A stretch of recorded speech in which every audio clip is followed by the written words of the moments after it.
हिंदी संस्कृत धारा में आपका स्वागत है। आज की वीडियो में हम जानेंगे व्यंजनों का वर्गीकरण प्रयत्न के आधार पर। प्रयत्न के आधार पर व्यंजनों को दो भागों में वर्गीकृत किया गया है, अभ्यंतर प्रयत्न और बाह्य प्रयत्न। अभ्यंतर प्रयत्न वो है जब हम वर्णों का उच्चारण करते हैं तो हमारे मुख के अंदर जीभ की स्थिति में जो परिवर्तन आता है उसके आधार पर वर्णों को जब वर्गीकृत किया जाता है तो वो आपके अभ्यंतर प्रयत्न के अंतर्गत आते हैं। दूसरा है बाह्य प्रयत्न। जब व्यंजनों का उच्चारण करते समय मुख से वायु निकलने से जो परिवर्तन होता है उसके आधार पर व्यंजनों का जो वर्गीकरण किया गया है वो आपका बाह्य प्रयत्न के अंतर्गत है। अभ्यंतर प्रयत्न के अंतर्गत आपके स्पर्श व्यंजन, अंतस्थ व्यंजन, ऊष्म व्यंजन और अनुस्वार आते हैं और अपनी पिछली वीडियो में इनके बारे में हम जान चुके हैं। दूसरा है बाह्य प्रयत्न। बाह्य प्रयत्न के आधार पर व्यंजन जो है वो वर्गीकृत हुए घोष, अघोष, अल्प प्राण और महाप्राण।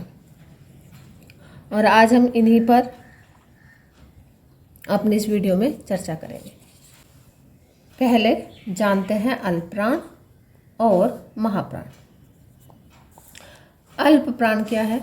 जिन वर्णों के उच्चारण में श्वास अल्प मात्रा में मुख से निकलती है तथा हकार जैसी ध्वनि नहीं होती है, अल्प प्राण कहे जाते हैं।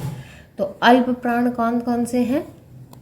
वे वर्ण जिनके उच्चारण में जब हम उनका उच्चारण करते हैं तो मुख से जो श्वास है वो बहुत कम मात्रा में बाहर निकलती है और उनका उच्चारण करने में अंत में ह क्या की ध्वनि नहीं आती है। अब अल्प प्राण कौन कौन से हैं?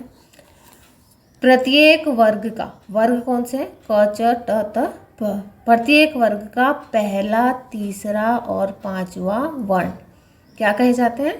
अल्प प्राण। प्रत्येक वर्ग का पहला, तीसरा और पांचवा वर्ण अल्प प्राण कहे जाते हैं।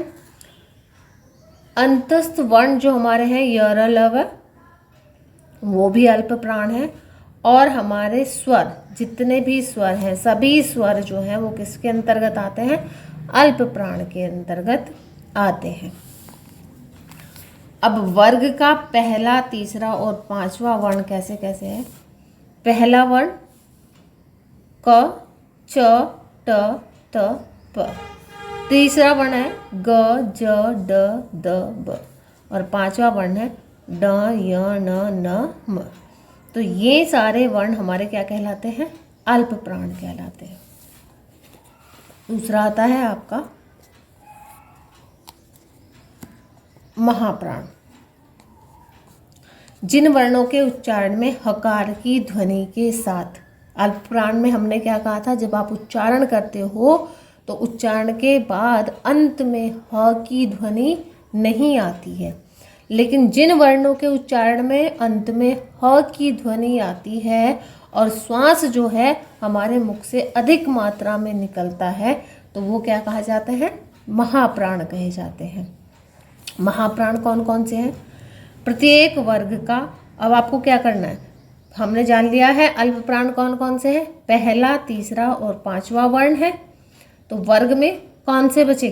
दूसरा और चौथा। तो दूसरा और चौथा वर्ण क्या हो जाते हैं? हमारे महाप्राण हो जाते हैं तथा सभी ऊष्म व्यंजन महाप्राण कहे जाते हैं। कौन सा?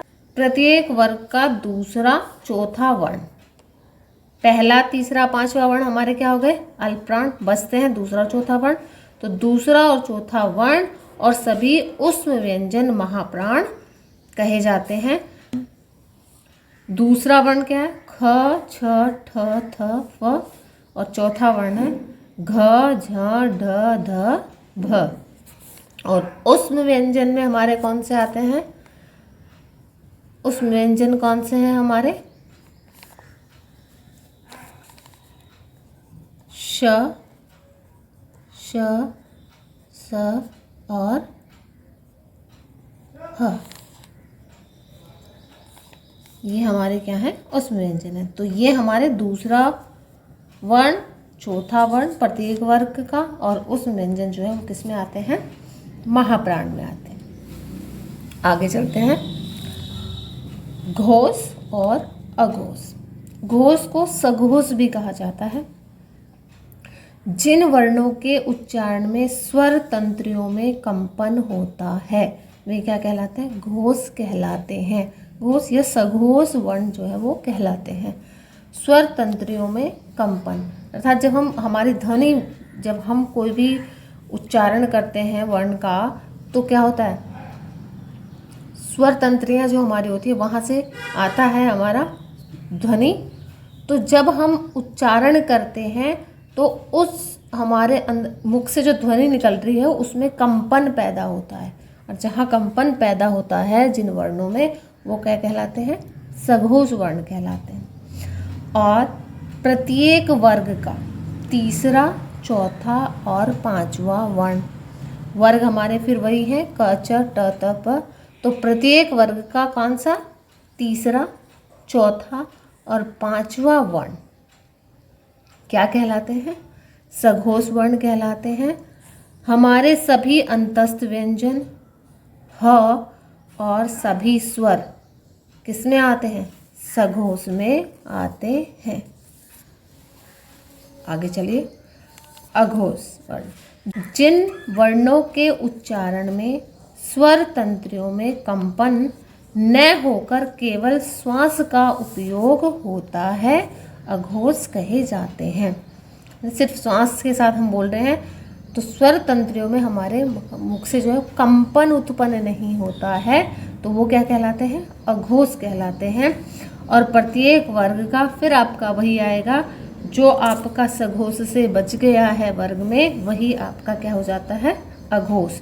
तो प्रत्येक वर्ग का पहला और दूसरा वर्ण उष्म व्यंजन, ये हमारे क्या कहलाते हैं, अघोष कहलाते हैं।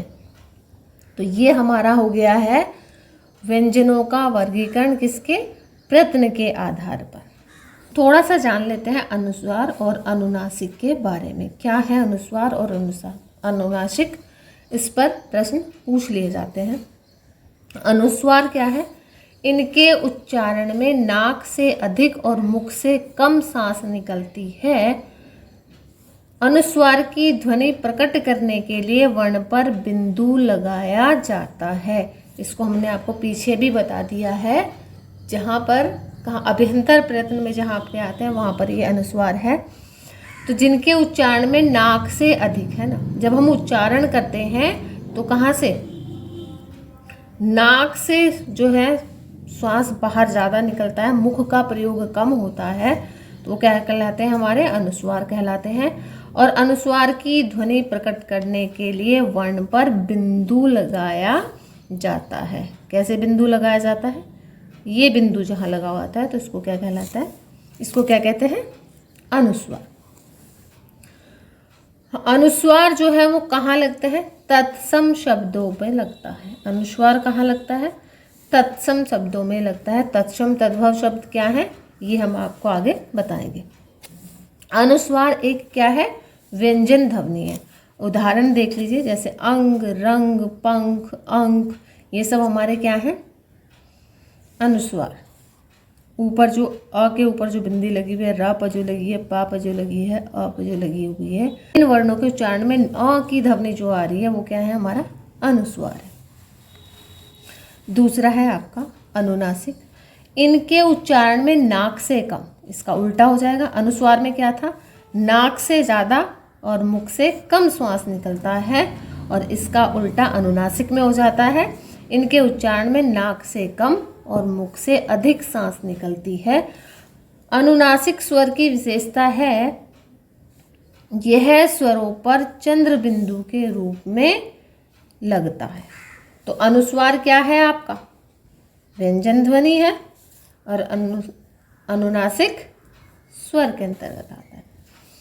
अनुनासिक आपका अनुस्वार तत्सम शब्दों पे था, और अनुनासिक कहाँ है आपका, तद्भव शब्दों पर लगता है।